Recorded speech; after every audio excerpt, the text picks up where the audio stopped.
Bom dia, pessoal. Sejam bem-vindos a mais uma aula do curso de Política e Economia da Informação, Comunicação e Cultura da UFRJ. Na aula de hoje, a gente vai abordar o conceito de sociedade do espetáculo, como construído pelo autor Guy Debord em seu livro com o mesmo nome, A Sociedade do Espetáculo, publicado lá em 1967. A gente vai explorar toda uma contextualização do termo, bem como diversos exemplos ilustrativos que apontam para a validade do debate que foi iniciado por ele e pelo movimento situacionista na década de 1960. Meu nome é Vanessa Coimbra, eu trabalho como revisora de materiais didáticos e também como copydesk e indexadora de livros de ficção e de não ficção também. Eu sou mestranda da linha de Tecnologias da Comunicação e Estéticas pela Escola de Comunicação da UFRJ, onde eu estudo desde 2012, quando eu entrei na minha primeira graduação em Publicidade e Propaganda, né? Logo em seguida, eu emendei com uma segunda graduação em Produção Editorial e agora eu sou professora ainda em estágio docente. Então, se eu estiver falando muito rápido, vocês me perdoem, é meu jeito. Eu vou tentar respirar e falar um pouquinho mais pausadamente do que o meu normal. Então, vamos lá, gente. A minha pesquisa, eu trabalho com a temática da cultura de massa, sendo que o meu foco, o meu objeto de estudo é o universo cinematográfico da Marvel. Através dele, eu exploro os conceitos que a gente vai trabalhar nessa aula de hoje. Bom, feitas as devidas apresentações, vamos ao conteúdo, porque tem muita coisa que a gente precisa ver. E eu vou começar com uma breve explicação sobre o autor, Guy Debord, do livro, né, A Sociedade do Espetáculo, e sobre o movimento situacionista que ele fez parte, foi um dos membros fundadores, um dos membros mais proeminentes. Então, o situacionismo, ele foi fundado na Itália em 1957. Ele foi ativo durante toda a década de 1960. Era um movimento de crítica social, política e cultural. Os integrantes do movimento não apenas denunciavam a questão da espetacularização, que é um termo cunhado por Debord, né? Que o que seria basicamente, a gente vai aprofundar isso mais para frente, mas seria basicamente a realidade de uma sociedade mediada por imagens cuja economia ocupou todas as esferas da vida. Colocar que na época a gente estava tendo o advento da televisão, enfim, todas essas novas tecnologias surgindo, então eles estavam apontando para esse tipo de crítica. Mas eles não ficavam só nas críticas, eles não eram um movimento apenas acadêmico, por se assim dizer. Eles também fomentavam diversas ações através de intervenção panfletária, exibição de filme, apoio aos movimentos de contestação dos trabalhadores, greves, tudo que estava acontecendo naquela época. O centro da luta deixou de ser as fábricas do período fordista, que o Marx escreveu lá em 1800 e tanto, né? E passou a ser a cultura. Eles começaram a questionar o dia a dia através da arte, sob uma perspectiva dialética, porque tem que entender isso que Guy Debord tinha sua veia marxista, então ele pegou muito de Marx, principalmente essa questão da dialética. A dialética para ele nesse quesito funcionava como a supressão da arte como uma coisa elitista para a realização da arte como uma coisa cotidiana. Dito isso, vamos ver um pedacinho do filme A Sociedade do Espetáculo, feito pelo próprio Guy Debord. Vocês me perdoem aqui se tiver algum probleminha, porque a gente está aprendendo com essas novas tecnologias agora, né? Eu vou adiantar um pouquinho para vocês para deixar na parte que mais interessa a disciplina. Mas quem quiser ver, está disponível no YouTube.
Vamos voltar para a apresentação dos slides.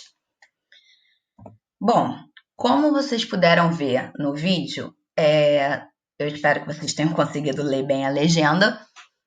Não sei se o áudio vai chegar tão bem para vocês, mas esse vídeo completo do filme A Sociedade do Espetáculo, do Guy Debord, está disponível no YouTube. Então, para quem se interessar, é só procurar, tá com a legenda lá também. Ele é um compilado das teses expostas por Debord no livro A Sociedade do Espetáculo. Para ele e para os situacionistas da década de 1960, a sociedade chega ao nível do espetáculo quando praticamente todos os aspectos da cultura e da experiência social são intermediados por uma relação capitalista.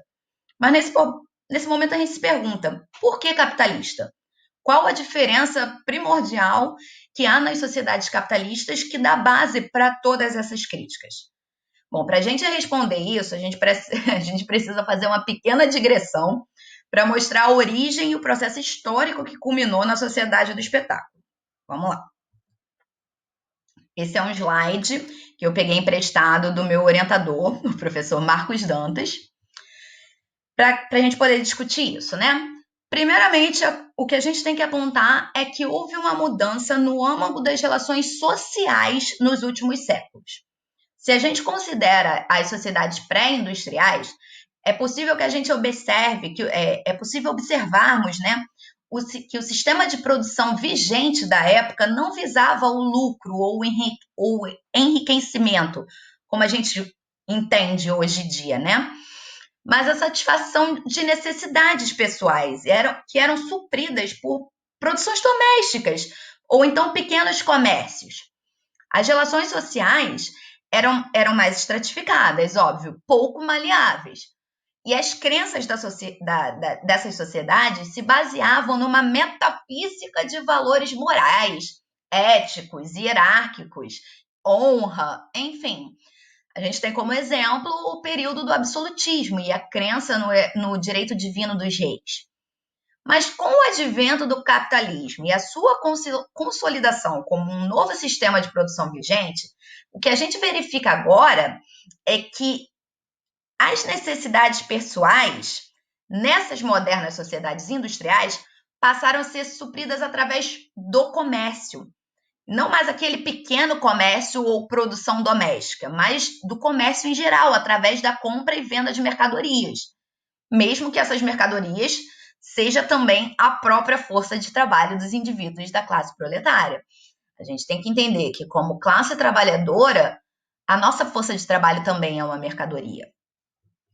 Ao vender para o capitalista o seu tempo e a sua força de trabalho, os indivíduos, eles obtinham, ou melhor, eles obtinham não, eles obtêm até hoje, já que nesse sentido nada mudou, eles obtêm com a venda o meio com o qual se sustentar. A gente obtém com a venda da nossa força de trabalho os meios com os quais a gente se sustenta. O dinheiro se transformou literalmente na moeda de troca vigente.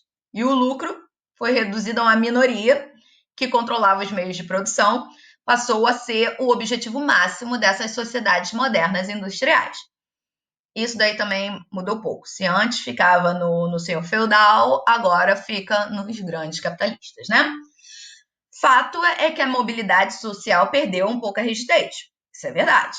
Embora ainda naquela época, isso aí a gente está falando da primeira Revolução Industrial, ainda fosse muito pouco provável que houvesse significativas mudanças de status sociais, porque o dinheiro, novamente, era concentrado em pouquíssimas mãos. Isso também não parece que mudou muito da primeira Revolução Industrial até os dias de hoje. Então, mas a gente precisa também destacar que esse processo de comercialização de mercadorias e do tempo de trabalho da classe operária não implica somente numa mudança de paradigma econômico. Ele também interfere de um modo muito significativo na esfera social. Atualmente, no mundo capitalista do século XX, XXI, que estamos agora, com as sociedades de consumo já plenamente estabelecidas, o capitalismo se volta para a produção de novas necessidades. Precisamos deixar isso bem claro. Criação de novas necessidades. E uma dessas necessidades é justamente o nosso tempo livre. O tempo livre dos indivíduos, nosso tempo de lazer, que vai ser preenchido pelos produtos da indústria cultural. Como os filmes, séries, jogos, redes sociais, entre muitos outros. Exemplos é o que não falta. No pós-Segunda Guerra Mundial, a partir principalmente dos Estados Unidos, a gente vai ver, então, a consolidação de uma cultura que passa a consumir não apenas mercadorias no sentido estrito, como Marx pensava lá no século XIX, mas também a gente passa a consumir estilos de vida, a gente passa a consumir gostos, desejos, identidades, representados através de uma marca. Isso é um outro ponto importante. Nossos desejos e identidades são representados através de uma marca. Eles representam o quê? Um status social. Ou seja, uma sociedade completamente espetacularizada, como Debout afirmava lá em 1960, né? Agora a parte pesada. A gente começa logo pela parte pesada. Antes de eu conceituar com vocês o que é exatamente a sociedade do espetáculo, formalizar esse conceito de Debout, Eu queria mostrar alguns exemplos do que é a espetacularização em seu formato mais horrendo. Porque quando a gente fala de sociedade do espetáculo, as pessoas tendem logo a pensar na mídia. Na mídia, pensa só em TV, em jogo de futebol, em show da Broadway, enfim. Quando na verdade a sociedade do espetáculo é algo muito além disso, como disse o Debord. É uma relação social mediatizada por imagens. Mas a gente vai voltar a isso. Por hora, queria convidar vocês se vocês conseguem lembrar de algum exemplo que evoque a ideia de sociedade do espetáculo, sem ser futebol, jogos, internet ou algo do gênero. Vocês conseguem pensar em alguma coisa? Eu vou dar em seguida alguns exemplos para vocês. Eu não sei se vocês vão conseguir pegar essa referência, porque esse é um exemplo antigo, lá de 2012, e alguns de vocês já podem até ter esbarrado com eles na forma de meme, né? A mulher da foto é uma atriz conhecida da época, né? Chamada Nana Gouveia. E essa bonita aí, após a passagem do furacão Sandy, que danificou carro, ruas de Nova York, fez um tremendo estrago, ela resolveu ir pra rua. Pra fazer o quê? Ajudar os vizinhos? Ajudar alguma ONG? Não, ela foi pra rua tirar foto. Pois é, tirar foto da destruição. Vamos para um próximo exemplo mais atual. Esse daí é bem mais recente. Isso são fotos tiradas em Chernobyl. Com o sucesso da série Chernobyl, que estreou ano passado, ou ano retrasado, agora já não me recordo se foi de 2019 ou 2018. Na época em que a série foi lançada, ela despertou um imenso interesse nas pessoas que ficaram curiosas e quem tinha dinheiro para investir quiseram ver a cidade com os próprios olhos. O sucesso da série foi tanto que impulsionou o turismo em Chernobyl em mais de 40% na época, para vocês terem uma noção. Só que o que acontece? Muitas pessoas, em vez de ter uma experiência de conscientização sobre o horror que aconteceu por lá, né? Ou no mínimo uma reflexão a respeito das diversas pessoas que perderam suas vidas nesse incidente, o que é que elas fizeram? Isso mesmo, novamente, tiraram fotos. E não satisfeitas, como vocês podem ver na imagem, algumas fizeram ensaios sexuais, enquanto outras zombaram do acidente e das vítimas. Eu não tenho muito o que falar sobre isso. Vocês podem ver com seus próprios olhos e tirar suas próprias conclusões. Então eu vou passar para o próximo exemplo, que é um trailer de um filme que provavelmente alguns de vocês já viram, mas que trata bem essa faceta da sociedade do espetáculo. Vamos de novo mudar aqui de tela.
Bom, vamos voltar novamente para a apresentação.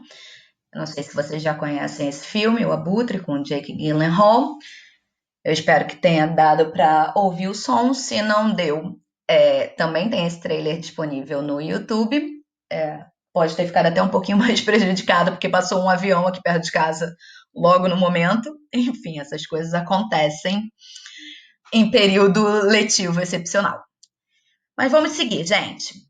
Vamos começar agora com a ideia propriamente dita de sociedade do espetáculo. A gente começou com o mais pesado para chocar mesmo, né? Para vocês verem que não é só videogame e futebol, a coisa é um pouquinho mais pesada. Não necessariamente vai ser tudo aqui, mas dependendo do que vocês considerarem pesado ou não. Se vocês considerarem pesado o fato de a gente estar numa sociedade totalmente espetacularizada, comandada pela economia, então sim, vai ser pesado até o final, mas vamos tentar nos manter otimistas e vamos ao conteúdo, vamos ao que interessa. A Sociedade do Espetáculo, o livro, né, do autor Guy Debord, ela começa com uma epígrafe do filósofo alemão Feuerbach. Eu acho que é assim que se fala, não tenho muita certeza que eu não falo alemão, né?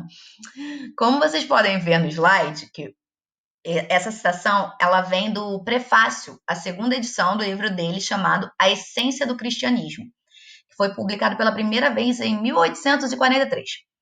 Nela, o autor afirma que, vocês vão ver aí, o nosso tempo prefere a imagem à coisa, a cópia ao original, a representação à realidade, a aparência ao ser. O que é sagrado para ele não passa de ilusão, pois a verdade está no profano. Então, a partir dessa situação, a gente pode contextualizar diversas situações, principalmente em face do nosso atual contexto sociopolítico nacional. A gente pode falar sobre fake news, a gente pode debater sobre o movimento anti-vacina, a gente pode falar sobre teoria terraplanista, entre muitos outros assuntos. Diversos exemplos de negacionistas não faltam no Brasil de 2020, né? Mas para a gente se ater à temática da nossa aula, por hora a gente não vai entrar nesse debate. Para refletirmos sobre essa situação, primeiramente, vocês precisam ter em mente que o Feuerbach era um pensador pós-hegeliano. Isso quer dizer, ele buscava refletir sobre a influência da religião na vida social. Para ele, a moral religiosa se apresenta, falsamente, vamos acrescentar, como algo divino, natural, absoluto e inquestionável, de modo a inspirar contemplação e obediências cegas.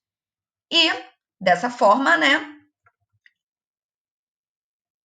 Perdão, que travou aqui meu computador.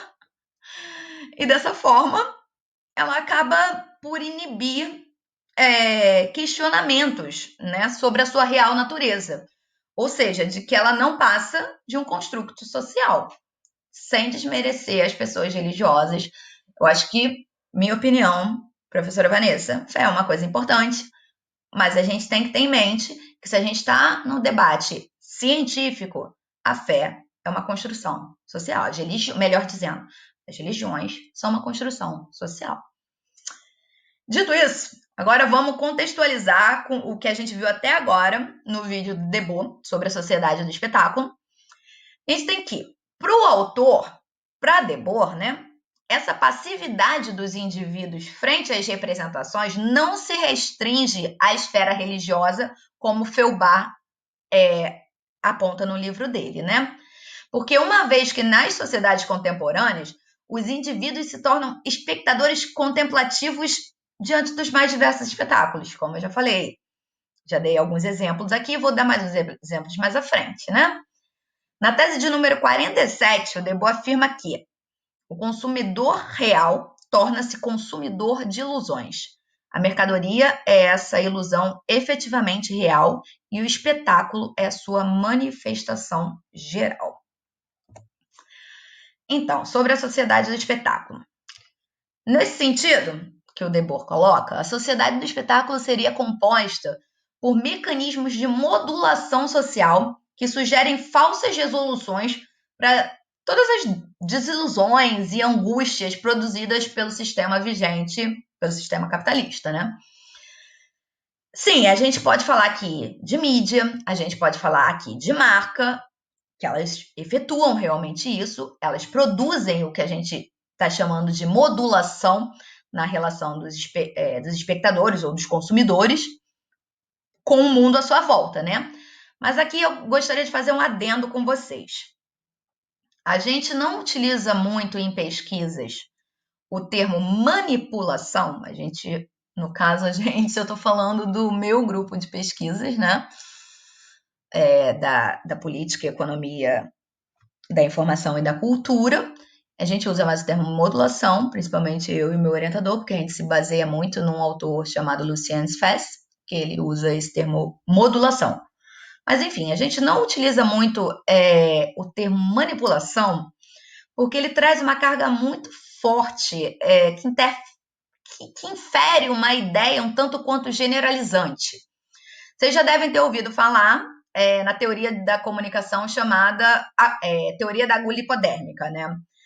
Teoricamente, uma mensagem transmitida pelas mídias seria aceita e espalhada igualmente por todo mundo, tipo, com ênfase no todo mundo. Como se a gente fosse receptáculo vazio, em que se coloca a informação e todo mundo sai repetindo. Eu vou ser sincera em dizer que em tempo de rede social e de corrente de WhatsApp é difícil não acreditar nessa teoria. Mas acreditar nela seria como dizer que nós somos todos iguais, no sentido em que cada um de nós não possui seu próprio leque de subjetividade, seus gostos, suas preferências, suas memórias, sabe? Aquilo que nos torna indivíduos individuais que nós somos, entende? Eu sei que não é o tema dessa aula, né? Mas aproveitando esse adendo, então eu vou explicar um pouquinho essa questão da modulação. A gente usa a palavra modulação em vez de manipulação, porque é o conceito, como eu disse, utilizado pelo teórico Lucian Fess no livro A Comunicação, quando ele fala sobre epistemologia expressiva. De um modo bem breve, a epistemologia expressiva considera não apenas o aparato técnico envolvido numa troca de informação, como faz o que ele chama de comunicação representativa, que é basicamente aquele esqueminha que todo mundo já conhece, todo mundo de comunicação. Emissor, canal, receptor. A comunicação expressiva, ela leva em consideração também o contexto em que se dá as mensagens. Segundo o autor, não existe mais receptor e emissor, mas sim polos de comunicação, pois o receptor também efetua um processo mental para compreender a mensagem que foi expressa pelo emissor. E esse processo mental não é igual para ninguém, visto que somos pessoas com passados diferentes, famílias diferentes, formação escolar, formação religiosa, amigos, enfim, toda uma gama contextual que nos faz sermos indivíduos com percepções diferentes. Enfim, segundo essa epistemologia expressiva do Lucian Fess, nós somos indivíduos complexos dentro de um ambiente complexo, então não valeria fechar todo mundo numa caixinha só, né? Mas seguindo, voltando dessa digressão, a gente falava sobre mídia e as marcas, como produtoras de modulações na relação dos espectadores e consumidores com o mundo à sua volta, né? Usando as palavras do Debord, na realidade invertida do espetáculo, uma pseudo-justificação se torna necessária à falsa vida. Tese 48. Para ele, logo, então, né, tudo que falta à vida se encontraria nesse conjunto de representações independentes que é o espetáculo. Dentre as representações mais criticadas por Debord, a imagem, gravem isso, imagem, é a imagem que assume papel de destaque. Numa das suas teses mais proeminentes, que eu até mencionei no início, quando estava ainda me apresentando para vocês, ele afirma que o espetáculo não é um conjunto de imagens, mas uma relação social entre pessoas mediada por imagens.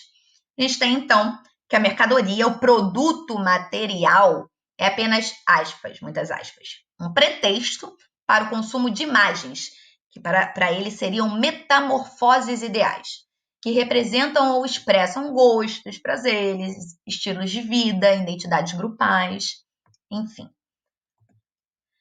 Passando para exemplos de propagandas. Família comercial de margarina, Coca-Cola, plano de saúde, todos eles vendem um produto, a questão material, é claro. Mas para além disso, vocês olhando as imagens, vocês analisando as imagens, Eles vendem sentimentos, eles vendem estilos de vida, eles vendem identidades. Mas vendo essas imagens, vocês poderiam me perguntar, com toda razão, tá faltando alguma coisa aí?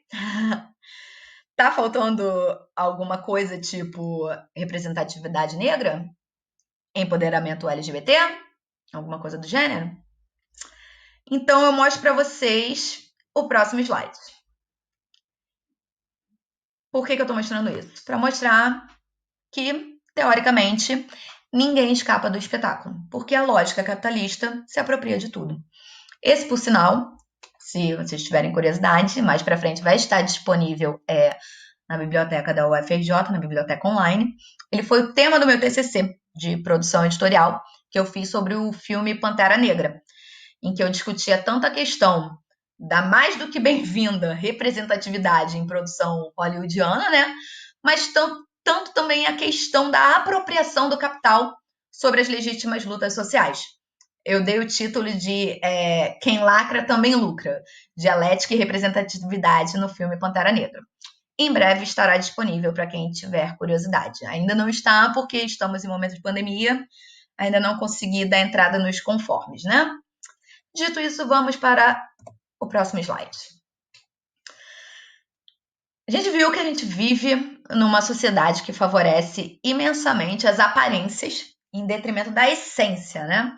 Como vocês podem ver na imagem ao lado de um processo de tratamento da imagem no Photoshop.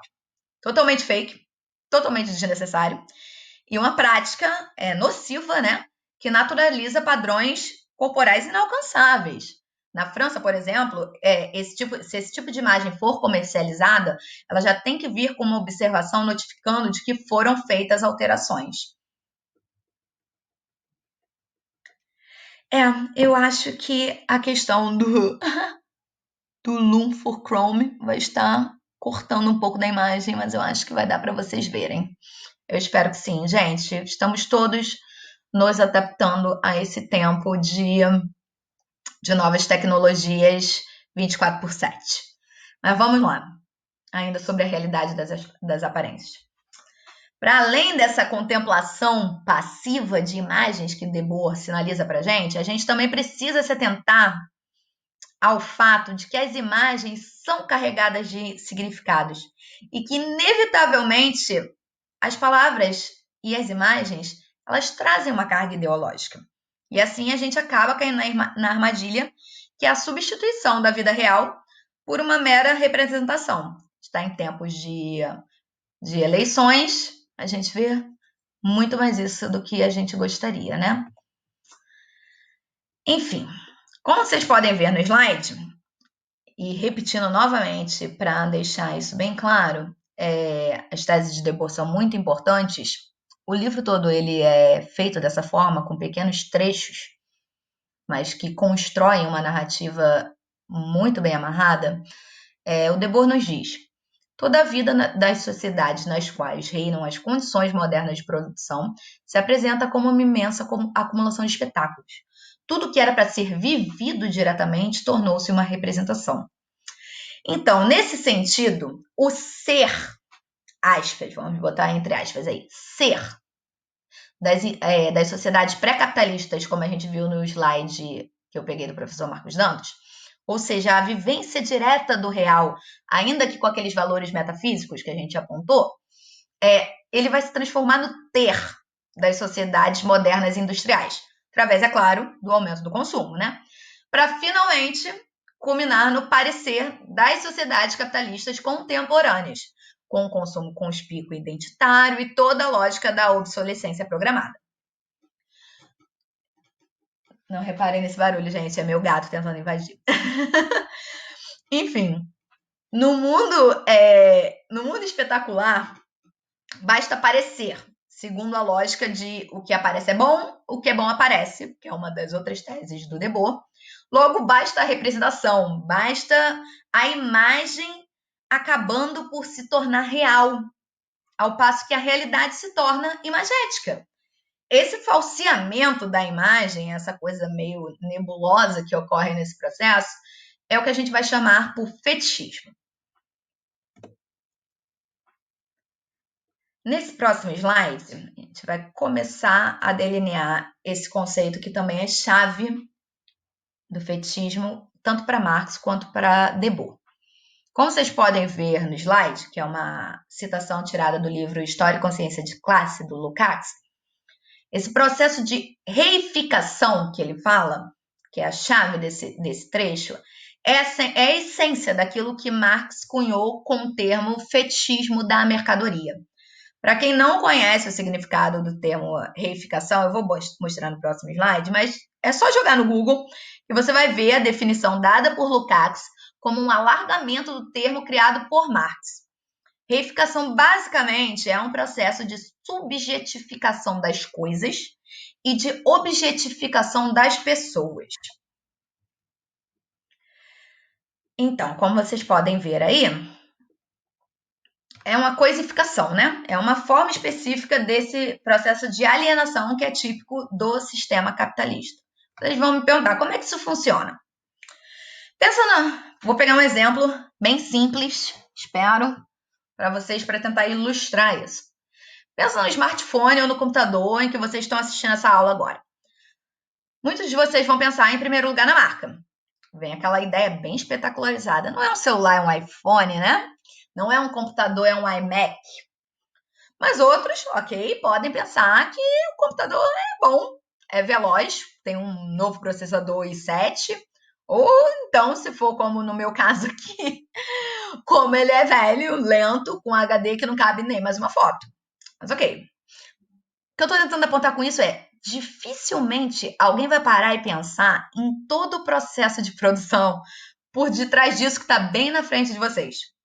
Ninguém vai pensar na quantidade de trabalho empregado em diferentes setores, que vai desde os caras com um subemprego, ganhando uma mixaria, trabalhando em Minas, num trabalho super braçal, super exaustivo, para retirar a matéria-prima das placas e dos chips de computador, tanto de celular, passando por outros trabalhadores, provavelmente chineses, que trabalham em máquinas na montagem das peças, embora com o processo de mecanização essa parte demande atualmente muito menos mão de obra, né?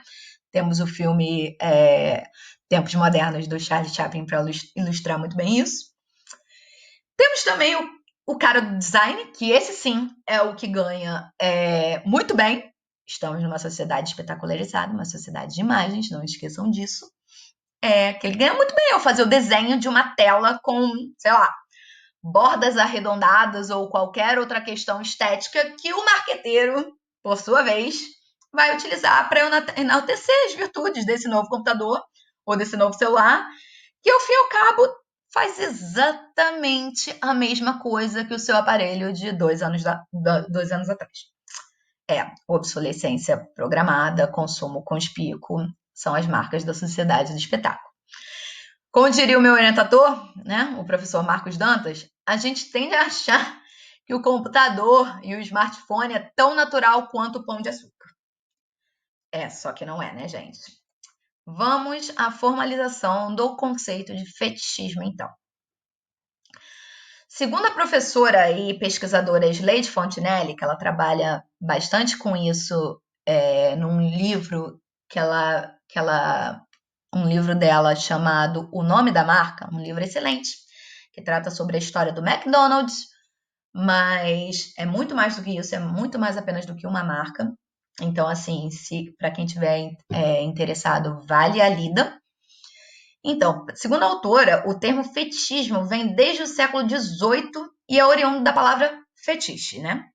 Ele é empregado no sentido de um artifício, como um fingimento, uma representação. Então, de acordo com o autor, o fetichismo não seria propriamente uma invenção do capitalismo, e sim uma derivação do conceito que serviria como exemplo para a ideia de valor de troca puramente econômico e de cultura descartável, né? O conceito de fetichismo da mercadoria foi explicado por Marx no primeiro volume do Capital, publicado pela primeira vez em 1867. Naquela época, como a gente discutiu, né, a questão da primeira revolução industrial, o capitalismo já havia ultrapassado a fase comercial do mercantilismo, né, e a Europa como um todo, praticamente como um todo, né, já se encontrava no período da primeira revolução industrial, como a gente já viu.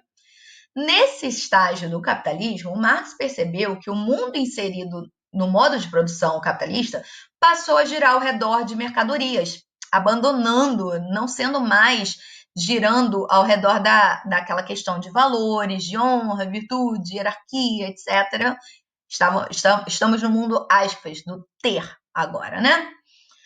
Para ele, o processo de divisão social do trabalho O que é a divisão social do trabalho? Consiste numa especialização das atividades laborais, que por sua vez resultariam numa alienação do trabalhador frente ao produto final do seu trabalho, né? Então, para Marx, essa nova configuração que o sistema produtivo demandava estava moldando um processo de abstração do trabalho humano. Com isso, as mercadorias passariam a ilusão de que elas são providas de propriedades inerentes, como se tivessem surgido independente do homem trabalhador, simplesmente como um feitiço. Daí o termo, né? Temos então o termo fetichismo da mercadoria, como, novamente, meu orientador diz muito bem, tão natural quanto pão de açúcar. Só que não, né? Vamos nos encaminhar. Dito isso, a gente está quase no final da nossa aula. Queria mostrar para vocês essas imagens feitas pela artista Barbara Kruger, uma artista crítica estadunidense, né? Que denunciam exatamente esse processo que a gente falou lá no início. A gente passou do ser para o ter e agora na sociedade do espetáculo já estamos no parecer. Além de mostrar essas imagens para vocês, eu queria novamente sair daqui da tela e mostrar um último vídeo que é uma animação que também ilustra perfeitamente bem o conceito de fetichismo da mercadoria. É o último vídeo que eu vou mostrar para vocês. Vamos lá.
É isso, né, gente? Deixa eu voltar aqui só para fechar com vocês. Abriu errado, não abri a apresentação. Então, eu espero que vocês tenham gostado da aula, que estejam todos seguros em casa, né? O máximo possível. Desejo que vocês tenham um excelente semestre letivo, excepcional, novamente na base do possível, né? Estudem bastante, fiquem bem, fiquem seguros e tentem permanecer otimistas, ok? Sei que depois dessa aula foi um pouquinho mais difícil, mas e o cenário BR 2020 não está sendo fácil, mas a gente tenta fazer a nossa parte e é isso que importa, né? Beijo grande para vocês, boa noite.